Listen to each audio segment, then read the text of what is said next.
যে ছেলেটা মার্ডার হয়েছে সেই ছেলেটা এই ছেলেটার বউকে 1 সপ্তাহ আগে পালিয়ে গেছে, সেই জন্য এই ছেলেটাকে মার্ডার করেছে। এবার বুঝতে পেরেছি, ওকে আজকেই কোর্টে চালান করে দেব, সারা জীবন জেলের ঘানি টানবে। কাল থেকে আপনাকে একটা কথা বলবো ভাবছি, যদি কিছু মনে না করেন। কি কথা বাবা, বলো। আপনাকে দেখে তো ভদ্রলোক মনে হচ্ছে, তাহলে আপনি জেলে কেন, কি করেছেন? সে অনেক কথা বাবা, ওই কথা যখন মনে পড়ে আমার খুব কষ্ট হয়। কি কথা বলেন না আমাকে। হঠাৎ আমার স্ত্রী অসুস্থ হয়ে পড়লো, ছেলেকে ফোন করে বললাম টাকা পাঠাতে, সে টাকা পাঠালো না।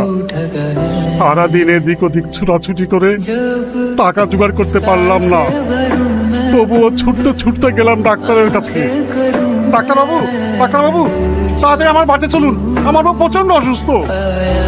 যাবো তো, কিন্তু বাড়িতে গেলে 1000 টাকা ফি লাগবে, দিতে পারবে তো? ঠিক আছে ডাক্তারবাবু, আমার ছেলে টাকা পাঠালেই আপনার 1000 টাকা ফিস দিয়ে দেবো। যে ছেলে তার বাপ মায়ের খোঁজ নেয় না, সে টাকা পাঠাবে? ও টাকা পাঠাবেও না, তোমার বাড়ি তো যাবও না।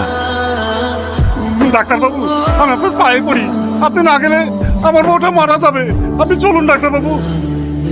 এই কথাটা আগে ভাবার দরকার ছিল, তোকে বারবার মানা করেছিলাম জমিতে বিক্রি করে ছেলে পড়াইসনি, আমার কথা তো শুনবি নি। এবার ঠেলা বল, যতই বলিস নি কেন, নগদ টাকা ছাড়া আমি যাব না। তারপর বাড়িতে এসে দেখি আমার বউটা মারা গেছে। তারপর আপনার ছেলে বাড়ি এসেছিল? না, সে আসেনি।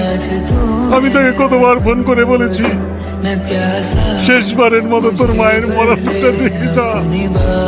সে উত্তরে বলেছে আমার জরুরি মিটিং আছে।